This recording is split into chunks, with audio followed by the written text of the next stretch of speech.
Episode 208, How to Find a Solution.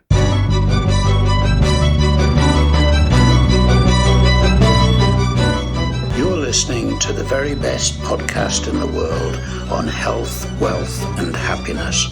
Please remember to leave a review and share with all your friends and family. And here is your host, Lars Hilser.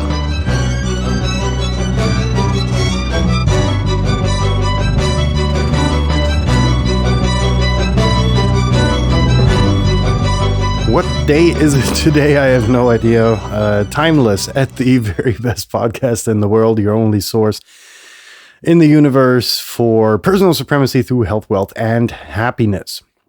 Now, today we're going to talk about solutions and how to find them. And the reason for this episode is an interesting call I had with a friend, which was long overdue.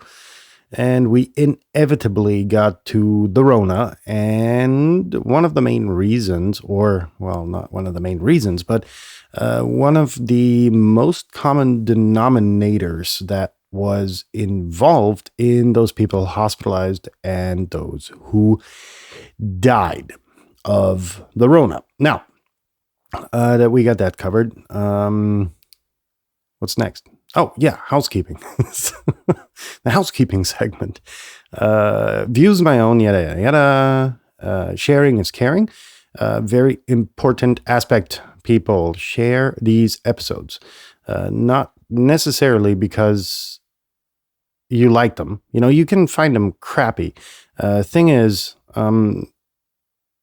someone may not, right? There may be someone out there in your sphere of influence, one of your followers, friends, family, or whatever, that can really, really benefit from that particular episode that you're talking about, or that you're sharing in that sense. So use those podcasting apps, share the episodes through all of your social media channels, or directly to one person if you think they could benefit particularly well from that particular episode. Jesus, those are a lot of particulars.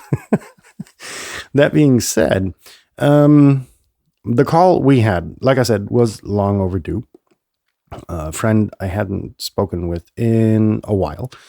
And we got to the Rona, and we got to one very common denominator, which was that a high percentage of those people suffering significantly, so they, aka they had to be hospitalized and or they died, was that they were obese.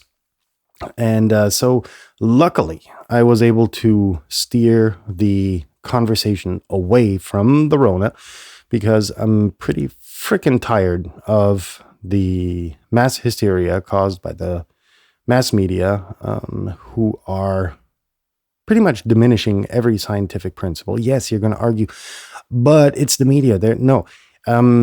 To have a qualified scientific discourse, and I'm saying this not as a scientist, but someone who's understood the concept, and it served us well for quite a while, is that you hear multiple opinions. So if someone publishes a paper, there is this process called peer review, where peers review the paper and shred it if it's crap.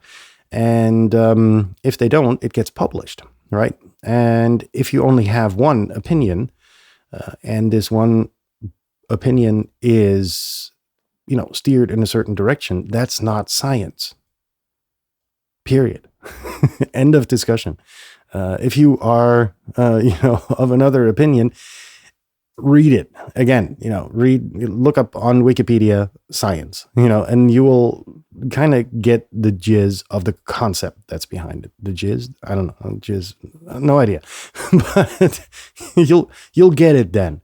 What we're seeing here is not science. So anyhow, I steered the conversation away, and we inevitably ended up, we didn't inevitably end up, we ended up luckily with, this common denominator that a large majority, actually, of the people hospitalized were obese. So, and died.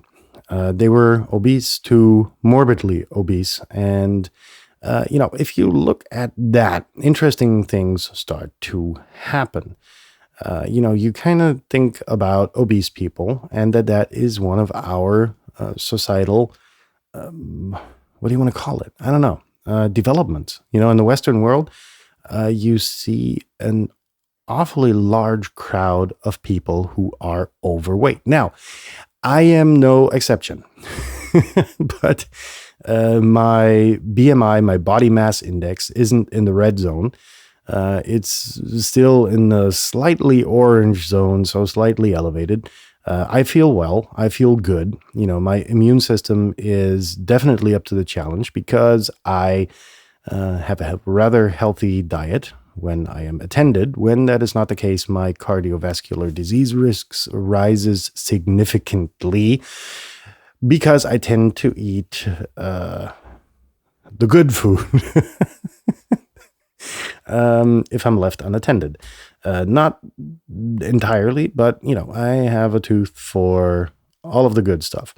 But that being said, why did I call this episode to finding a solution? Well, upon our discussion about obesity, I watched one or the other documentaries. What happened was that I saw a lot of people who went down this pathway of obesity. They got a little bit overweight. Then they started to neglect their body further in that they, ate even more and binged on this and binged on that.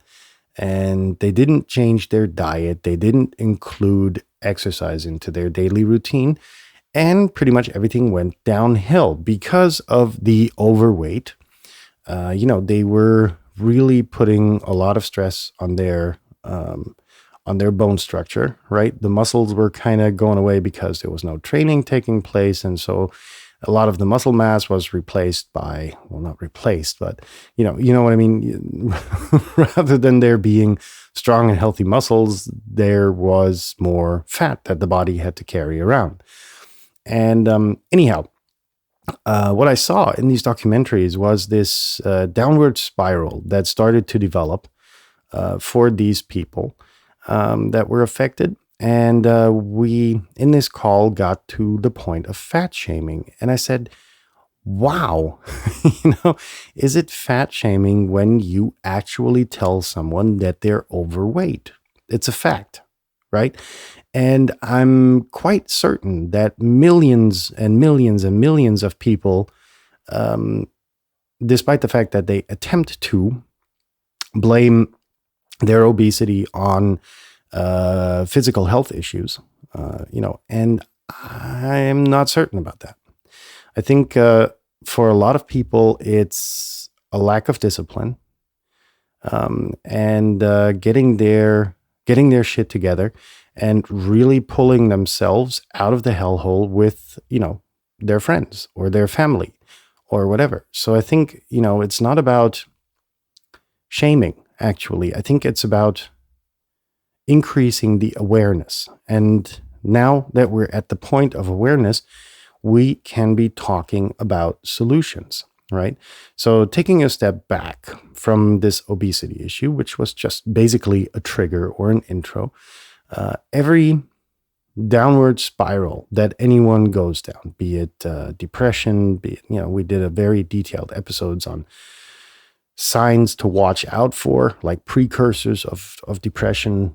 We talked about that. If you see someone neglecting their body, not necessarily in obesity, but, from a hygiene perspective, then that's quite a good thing to make people aware of. And then we are taking a step back at the point of awareness. And that's why, I keep on repeating about awareness, right? In all of these episodes, and how important it is that you are in touch with the now, that you are in touch with yourself, that you are in touch with your body, and that you're in touch with your mind, and that all of these things are connected, and that you are aware of the present moment, because then only in the mirror will you be able to see the true picture of yourself and not some dream version that you're trying to be. And that's, what really a lot of people suffer from, right? It's this self-delusion of, someone that is remotely resembles that person is something they see in the mirror, which they are not. So what's the solution to all of these problems for people who have lost touch with awareness or themselves or their surrounding or the present moment? You can shame them all you want, and you can say, "Ooh, look at that fat person. It's they're incompetent to move adequately," or whatever. But what's that going to help, right? So sharing is caring. That also counts for this. So basically, what I'm asking you is to kind of move away from the ridicule and to help take these people's hands and get them back in the present moment. Give them a detailed picture of what's wrong with them. And while some of them are going to be in denial, a lot of them are going to be insanely grateful that there is finally someone that is taking the time, taking them by the hand to get them out of their dreamland fairy tale fantasy that they're living in and sitting them down and saying, "Look, this is a problem for your health. And because I care about you, I'm taking you back into reality. I'm making you aware of this. I'm making you aware of the moment that we are in now. You have following issues. This can be obesity. This can be the telltale signs, precursors of depression. This can be whatever it is at the end of the day. And if you catch the people early enough before they go down that downward spiral and, have to get one of these electronic wheelchairs and fall into self-pity and lie to themselves that, their obesity is just about a physical health problem, right? For a lot of people, it's not. Let's talk about it, right? For me, it's the half liter of vanilla ice cream I eat each night. If I were to leave that away, which I just did, it's amazing how quickly you lose weight if you cut on sugar, if you cut on certain dietary things that are just bad for you. But the moment you become aware of that, and that's important, right? That changes your entire perception. So, long story short, finding a solution. And this goes hand in hand with the sharing is caring aspect. If you see someone in your surrounding that is heading towards this downward spiral and isn't quite there yet or is in that spiral already, before they go into stringent denial about the situation, it's your responsibility to take them by the hand and to take them back into the present moment, to make them aware of the problems that they have, right? And only then will they be able, through your help, to succeed and get out of that spiral. So, in that sense, I hope I was able to add a little bit of clarity to an issue which I think a lot of us are confronted with. So, don't be fooled. It's not shaming if you make somebody aware of something that's wrong. So in that sense, I hope I was able to give you that little piece of advice to kind of jump over your shadow and grab them and take them out and whatever. So in that sense, have a good rest of your day. If you've already had your good day, what day is today? God damn it. I think it's Wednesday. So if you have a good rest of your Wednesday, and we'll be in touch tomorrow when we will be talking about personal risk management. So, in that sense, peace out and see you tomorrow, folks.